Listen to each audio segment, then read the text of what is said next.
Lockdown से तब से मैं बैठा हूँ, अभी कोई काम ही नहीं चल रहा। अब जगह घर में एक करने वाले हो, दो करने वाले हो, पढ़ाई लिखाई छोड़ देते हैं, अपना कमाते खाते हैं। कहाँ से निकाल के लाओ, जब बंद है सब चीज़ तो कहाँ से लाओ निकाल के।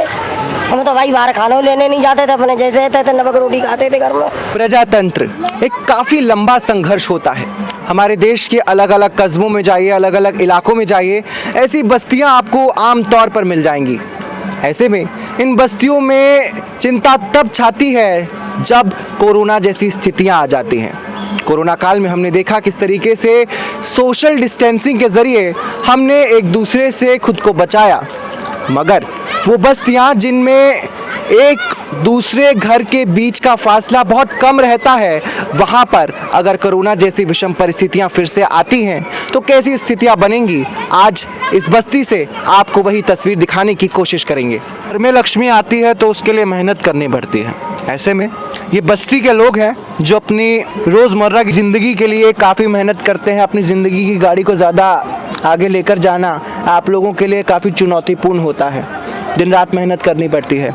ऐसे में जब कोरोना का काल आया तो कारोबार पर कैसा असर पड़ा, क्या समस्याएं थी आप लोगों की, बताइए। आपका नाम क्या है ये बताइए पहले। समस्या भैया, नाम क्या आपका? हमारा नाम हंसराज जी है। कितने वर्ष के हैं आप? अरे 70 वर्ष का तो हुआ कर। 70 वर्ष।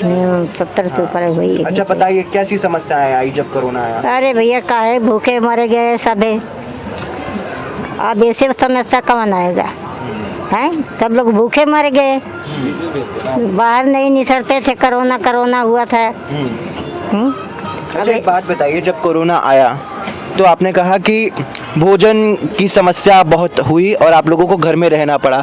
कितने दिनों तक भूखा रहना पड़ता था? अरे मिल जाता तो खा लेते, नहीं मिलता था वो पड़े रहते थे, क्या करेंगे। कुछ सरकारी मदद पहुंचती थी? नहीं कोई मदद नहीं, कोई मदद नहीं पहुंचती थी। अच्छा ये बताइएगा कि अब माना जा रहा है कि कोरोना फिर से देश में बढ़ने लगा है। ऐसे में जो आप लोगों की ये जो बस्ती है जहां पर आप लोग बहुत बड़ी संख्या में रहते हैं, ऐसे में अब आपकी सरकार से क्या गुहार है या क्या चाहते हैं कि किस तरीके के इंतजामात किए जाएं ताकि फिर से वैसी परिस्थितियां ना आए? अरे क्या हम बता सकते हैं जी, अब हम क्या बता सकते हैं हैं? ओकरे बारे में आप ही लोग जानोगे ना कि हम क्या जानेंगे। आप क्या चाहती हैं सरकार से कि जैसे उस वक्त में भोजन का प्रबंधन नहीं किया गया सही तरीके से तो आप लोगों को भूखा रहना पड़ा, कारोबार नहीं था, कारोबार ठप था तो बड़ी समस्याएं आ रही थी, क्या आप लोगों की गुहार है कि अगर अब की बार यही परिस्थितियां आती हैं तो क्या आपकी उपेक्षाएं हैं? बोलता कि वैसा ना आवे और क्या। अरे वैसी परिस्थितियाँ ना आवे, बस यही बात है, और कोरोना ना आए फिर से। चलिए बहुत बहुत धन्यवाद हमसे बात करने के लिए। ये छोटा मुन्ना है हमारे साथ। क्या नाम है तुम्हारा? नाम तो बता दो। बोलता है ये? अरे बोल के दिखाओ कुछ। नाम बता दे बाबू। नहीं बताओगे? तो चलिए यहाँ हमने लोगों से बात की है, आगे चलते हैं और कुछ और लोगों से हम बातचीत करने की कोशिश करेंगे। ये बस्तियाँ हैं जिसकी गलियाँ बड़ी भीड़ी होती हैं कोरोना में, जहाँ आपको 2 गज की दूरी रखने के लिए कहा गया, तो ऐसे में यहाँ पर सड़कों में ही जो 2 घरों के बीच का डिस्टेंस होता है वो खुद 2 गज से कम होता है। और ऐसे में हम कुछ और लोगों से जानने की कोशिश करते हैं। तो बस्ती है ये, और बस्ती में कोरोना के वक्त में क्या हालात बने होंगे ये हम लोग अपने आप में ही कल्पना कर सकते हैं, सोच सकते हैं, क्योंकि बस्ती में बहुत लोग रहते हैं, एक बहुत बड़ी संख्या में लोग रहते हैं और साथ में सभी श्रमिक होते हैं, उनके जीवन पर इसका असर पड़ता है। आइए मैम, डरिए मत। अरे मुझे नहीं जानते। क्या बात है, बस्ती वाले लोग हमसे बात नहीं कर रहे हैं। कुछ और लोग हैं, हम उनसे ज़रा बात कर लेते हैं। सर ये बताइएगा कि आपका कारोबार क्या है जिससे आपका इनकम होता है, और जब कोरोना आया आपके कारोबार पर क्या असर पड़ा? मेरे कारोबार में कोई असर नहीं पड़ा, काम तो सही बैठा ही पड़ा हूँ। अभी नहीं, कोरोना के वक्त में जब कोरोना था। कोरोना था उससे पहले बैठा ही था, कोई काम में धंधा नहीं था, तब से मैं अभी तक बैठा हूँ। लॉकडाउन से तब से मैं बैठा हूँ, अभी कोई काम ही नहीं चल रहा। अच्छा ये बताइए कि जब ऐसी परिस्थितियां आती हैं, जब कोरोना आ जाता है, घरों में रहना पड़ता है, घरों से बाहर निकलने का अवसर नहीं मिलता है, तो क्या आप लोगों को कोई सरकारी राशन या फिर कोई मदद पहुंचती है? कुछ नहीं पहुँचा था। हाँ, कुछ भी नहीं पहुँचा था। तो कैसे रहे थे आप कोरोना के वक्त में? लोग मांग के खाए थे। मांग के खाए थे? किन से? जनता से मांगे थे, बड़े से मांगते थे। चलिए, बहुत बहुत शुक्रिया आपका हमसे बात करने के लिए। देखिए, ये वो आम लोग हैं जिनका जीवन शायद शहरों में बैठकर हम लोग समझ नहीं पाते हैं, लेकिन एक बहुत बड़ी चुनौती होती है। कल्पना कीजिए, आप शहर में बैठे हैं, एसी की ठंडी हवा में अपने कमरों में आराम से बैठे हैं, लेकिन एक बस्ती है जहाँ एक छोटा सा कमरा है, एक छोटा सा बेड है, जिस पर ज़िंदगी एक परिवार को गुजर बसर करना है अपना। और ऐसे में कोरोना जैसी विषम परिस्थितियाँ आती हैं तो अपने आप में ही परिस्थितियाँ विषम हो जाती हैं ऐसे परिवारों के लिए। हमें देखकर परिवार अपने घरों में छुप ज़रूर रहे हैं, लेकिन हम कोशिश करेंगे किन्हीं से बात करने की। कोरोना के वक्त में जो परिस्थितियाँ हुई थी आपको, जिनका सामना करना पड़ा था, हम उसके बारे में बात कर रहे हैं। आपका कारोबार क्या है, आप क्या काम करती हैं, और कोरोना जब आया तब उस वक्त में आपको कैसी समस्याएं आई? बहुत समस्या आई भैया। जी, आपका नाम क्या है? पूनम। हाँ जी, पूनम। पूनम जी, कहाँ से हैं वैसे आप? तो गाजीपुर से। गाजीपुर से हैं आप। अच्छा, यहाँ पर इस बस्ती में आप लोगों का कब आना हुआ? तो ऐसे ही आते हैं, 2-4-6 महीना रहते फिर चले जाते हैं। अच्छा। हाँ। तो यहाँ पर कोई कारोबार होगा आपका? नहीं, ऐसे ही बैठे बैठे जो रहते हैं वो माल साल लिया के बनाते हैं, जो बन जाए तो 4-10 ठे। हाँ। जी, हम ये जानने की कोशिश कर रहे हैं कि जब कोरोना का वक्त आया और जिस तरीके से लोगों को परेशानी हुई, लोगों को खाना नहीं मिला और घरों के भीतर रहना पड़ा, आप लोगों के लिए बहुत सारी समस्याएं उस वक्त उत्पन्न हुई होंगी। किसी का जिक्र करेंगे आप? अब हमको उतना अथू नहीं है ना। जो भोजन मिल रहा था, सरकारी मदद कुछ मिली आप लोगों को? नहीं, खाना ना तो मिल रहा था। बस खाना मिला और कुछ तो नहीं मिला। सरकारी मदद थी सरकार की तरफ से? राशन सब पहुंच रहा था? खाना बन के आता था। अच्छा, सरकार की तरफ से? हाँ, वो पड़ता था बस। अच्छा। और तो कुछ नहीं मिला। तो अब कहा जा रहा है कि कोरोना फिर से वापस आ सकता है। देश में 1000 से ज़्यादा मामले हो गए हैं कोरोना के, क्या कहना चाहेंगी? क्या कहें हम, क्या कहें, अब देखो क्या होता। चलिए, बहुत बहुत शुक्रिया आपका हमसे बात करने के लिए। और कुछ आप बताना चाहेंगी? नहीं, अब क्या। चलिए, धन्यवाद। हो या फिर कोरोना के हालात हों, इन बस्तियों को हमेशा चुनौतीपूर्ण स्थितियों में रहना पड़ता है। ऐसे में ये बताइए, अब आंधी आने लगी है, अचानक से बरसात भी होने लगी है।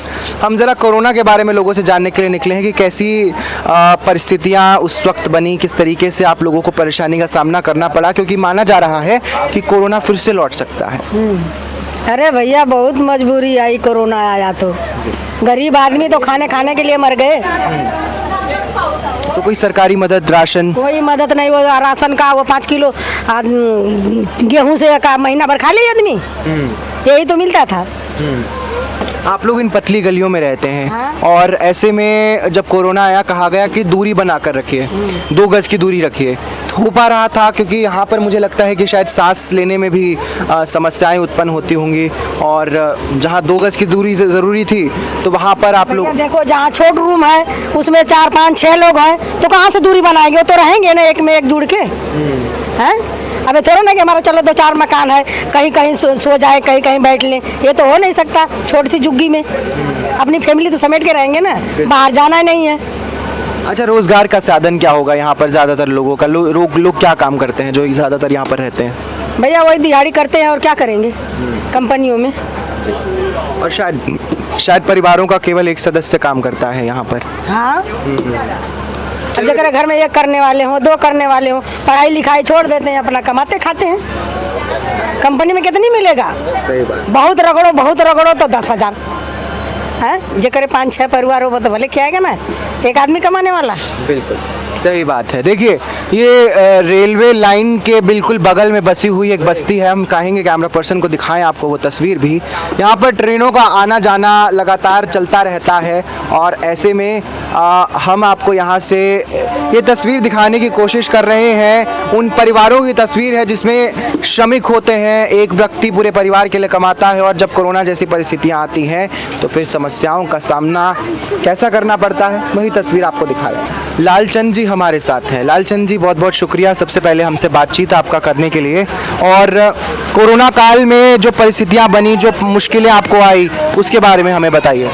भैया, बहुत कठिन अच्छे से गुजरना पड़ता है। हम तो कुछ भी नहीं करने वाले हैं, हम तो खुद ही दूसरे के भरोसे बैठे हैं, कुछ नहीं करते हैं। आपको कोई सरकारी मदद, कुछ हेल्प? कोई मदद नहीं है सरकारी। पेंशन आती है 2500 रुपये, और कुछ नहीं। अच्छा, ये बताइए कि जब कोरोना आया तब खाने के लाले पड़े होंगे, बहुत मुश्किलें आई होंगी, कुछ राशन की कुछ मदद मिलती थी सरकार की तरफ से? सरकार से वही राशन मिलता था महीने का और कोई मदद नहीं मिली। अच्छा एक बात बताइए, आप लोग इस बस्ती में रहते हैं, बहुत भीड़ी भीड़ी गलियां हैं, बहुत परेशानी भरा एक आप लोग कितने लोग रहते हैं इस मकान में? हम लोग 6 बच्चे रहते हैं हमारे इस झुग्गी में। 6 बच्चे, 6 सदस्य रहते हैं कुल मिलाकर। हाँ। और तो अच्छे से चल जाता है सबका, या फिर आप लोगों को कुछ कमी भी पड़ती है, भूख खाना पूर्ति नहीं हो पाती है पूरी? यह नहीं हो पाती है पूर्ति। एक बच्चा कमाने वाला कहाँ से पूर्ति होगी इस शहर के अंदर, लेकिन गुजारा कर रहे हैं यहाँ पे किसी तरह से। चलिए बहुत बहुत शुक्रिया आपका हमसे बात करने के लिए। अरे मौसम बड़ा सुहाना हो गया है ना, अरे देखिए मौसम बड़ा सुहाना हो गया, बारिश हो गई एकदम, अब गर्मी से राहत मिल जाएगी। अब ये बताइए कि बस्ती में आप लोग इधर ही रहते हैं? बस्ती में झुग्गी में रहते हैं। झुग्गी में रहते हैं, तो जब कोरोना आया था किस तरीके की मुश्किलें आई आप लोगों को, कुछ बताना चाहेंगी? हाँ? थोड़ा जोर से बोलिएगा। अरे भैया क्या बोलूं, अरे भाई बताइए ना। समझ में नहीं आ रहा क्या। अच्छा जब कोरोना आया खाने में कुछ समस्या, खाने पीने में? खाने का तो खाना मिलता था। खाना मिलता हाँ। सरकार की तरफ से? हाँ खाना मिलता था। और जब 2 गज की दूरी का जिक्र किया गया कि कहा कि 2 गज की दूरी रखिए आप लोग, तो हाँ। स्कूल में भी मिलता था। तो बंद थे ना उस दौरान? नहीं, स्कूल में मिलता था खाना। अच्छा चलिए आप लोग से हम बात कर लेते हैं। जब कोरोना आया तो बहुत सारी मुश्किलों का सामना हम लोगों को करना पड़ा, खास करके जो बस्ती में रहते हैं लोग, उनके लिए ये बहुत चुनौतीपूर्ण था, क्योंकि शायद 2 गज की दूरी घरों के बीच में ही नहीं है, तो लोग क्या ही रखेंगे। ऐसे में 5-5, 6-6 लोग एक घर में रहते हैं। क्या चुनौतियाँ होती हैं लोगों को जब वो झुग्गियों में रहते हैं कोरोना के जैसे वक्त में? झुग्गियों में रहते हाँ तो कठिन का पैसों की सब बात की प्रॉब्लम है, लेने कहाँ से लिखा के जब बंद है सब चीज़, तो कहाँ से लाऊं लिखा के? हम तो भाई बाहर खाना लेने नहीं जाते थे, अपने जैसे रहते थे नमक रोटी खाते थे घर में। आप जाइए मत, हमसे बात कीजिए जरा। अरे हम यहाँ नहीं रहते थे, हमको क्या पता यहाँ के बारे में। अच्छा यहाँ के बारे में आपको नहीं मालूम? नहीं पता। अच्छा एक बात बताइए, ये बारिश आई है अभी अचानक से और पूरी गलियां भर गई होंगी, कितने दिन में सूख जाता है ये पानी? भरा रहता है, जब झाड़ू फाड़ू लगाने आते तभी करता पानी ना भरा रहता। एमसीडी वाले आते हैं, कोई ध्यान देता है? आते नहीं आते, ध्यान नहीं देते, नहीं ध्यान देते।